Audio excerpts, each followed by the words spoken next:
everybody, welcome back to our vegan channel. I've got a super duper recipe for you today that I know you are going to love, and it's low fat too. You can really enjoy this delicious cheese sauce and not have to worry about, like, when you eat cheese, like it's high in fat.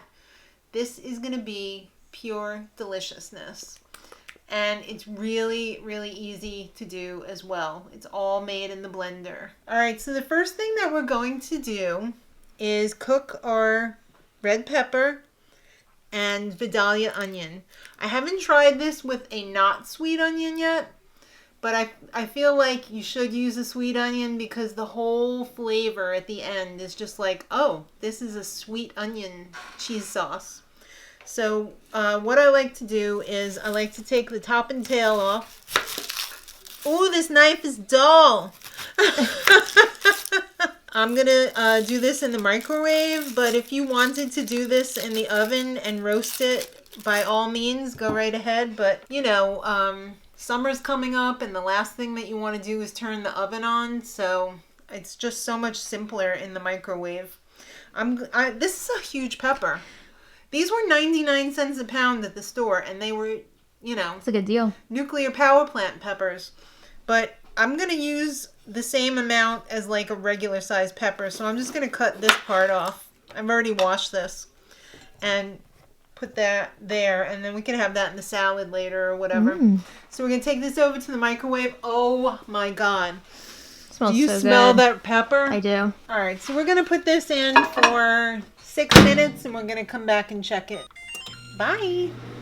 All right, so we checked that after the 6 minutes and we put it for another 6 minutes. You probably wouldn't have to do another 6 minutes if your pepper was whole, because I find when you put the whole pepper in there and it's like sealed, it steams a lot quicker. So you might have to do another 4 minutes. Might have to do another 5 minutes, maybe only 2, depending on the size of your onion and pepper. But this is what you want it to look like. You want it to look deflated. So there you go. Now I have my Vitamix here. I'm going to put in the rest of the ingredients and give this a little chance to cool off, and then we're gonna put that in there as well. So we're gonna start off with some nooch. We're going to do a 1/2 cup of nooch. Just to be clear, if you're new, nooch is nutritional yeast. Right. And there's really no substitution for nutritional yeast. That's what gives it that cheesy flavor.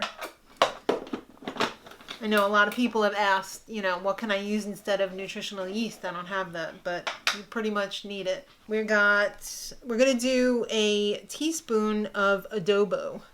And that can be the adobo with the pepper or without. That's what gives it that salty flavor. We're going to also put in some harissa. This is going to give it a little bit of a kick.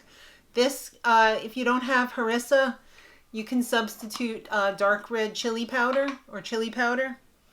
So we're also going to do like a teaspoon of harissa. If you like it really hot, feel free to add more. You can add a tablespoon or 2 tablespoons, but it's got a kick. We got some, well, actually, let's do the last dry ingredient first. Now, I found this out by accident because I needed a potato to make this, because I usually make this with a steamed russet potato, like a medium-sized one. I didn't have time to do it, so I had some of these Bob's Red Mill potato flakes, and I used that instead, and it was just as good, if not better. So what this is basically potatoes, potato flakes. So it's in the Bob's Red Mill section, and it's a mashed potato mix, but the only ingredient in it is dehydrated potatoes. So it's very convenient to just whip this out and not have to turn on the Instant Pot to do the potatoes. So we're going to do a 1/2 cup of the potato flakes. Or you could probably do, no, I think a 1/2 cup.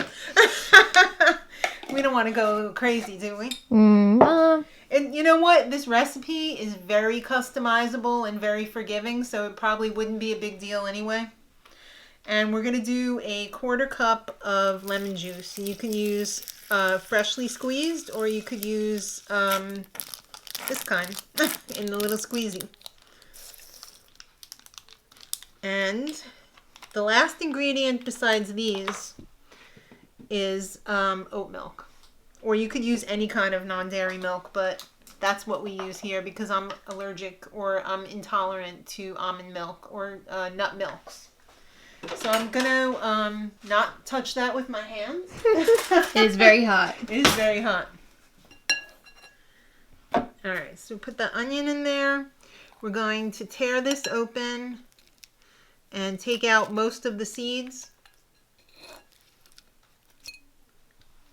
Plop that in there. Now this is the part of the recipe where you have to kind of finesse it a little bit. Depending on the rest of your ingredients is going to determine how much milk you're going to have to do. So I'm going to just eyeball it. I'm going to say that's like a half a cup to start, and then we'll see where we need to be. It's probably going to have to be more than that, depending on how much you like your cheese sauce runny or thick also. So let's take this over to the blender. All right, let's see what we got. And this is one of those times when you want to use the plunger. All right, we got the old plunger. Let's try that again.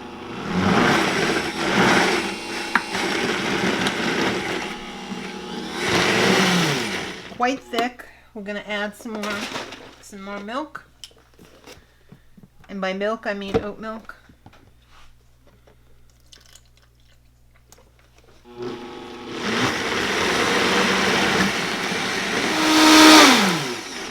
All right, we've got one little spot down here that's dry. Isn't that always the way? Mm-hmm. I'm going to take this off just in case it turns on accidentally. Oh my God. And I'm just going to loosen that spot down there. Make sure all of the corners are free. And we'll taste it. Okay. Let's just finish blending this.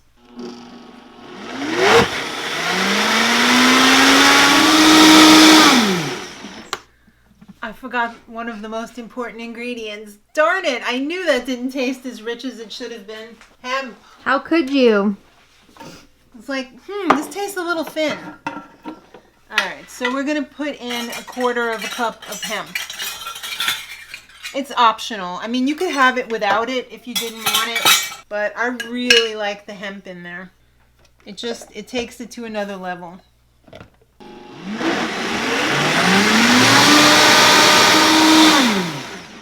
Alright, now we're ready to taste it. Alright, there it is. It makes like 2 of those bowls because there's still a lot in here. Yeah, that's not even half of it. Yeah, this is amazing. I already know it's gonna be good because I've had this before, and it's like the best ever. You can have this as nachos. You could have it as party dip. You can have it on Mexican night in your burritos. It's just so good. I was gonna say on your face. It was so good. And you really get that nice sweet onion finish at the end, and it's not bitter. The onion is really like... Takes it to a whole nother level. Yeah. The onion and the pepper, it's all together. I just want to drink it. Well, the good news is that you probably could, and it wouldn't be bad for you. You know what I mean? It's so good warm right now, too. Like, Yes. it's good at any temperature, but this warm is really, like, giving me life. Yeah. Perfect party dip. Mm. All right, guys. I hope you give it a try.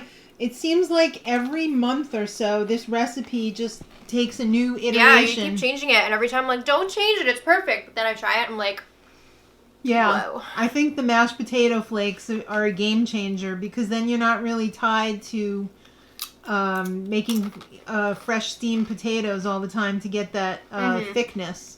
I think the Bob's Red Mill is, and they're not expensive. Yeah. It's a good alternative just to have on hand if you want to thicken something up. Mm-hmm. So give Delicious. it a shot. Subscribe for more. We've got lots of sourdough recipes. We got a lot of sourdough adventures in the pipeline. And other things if you're not into that. Well, yeah.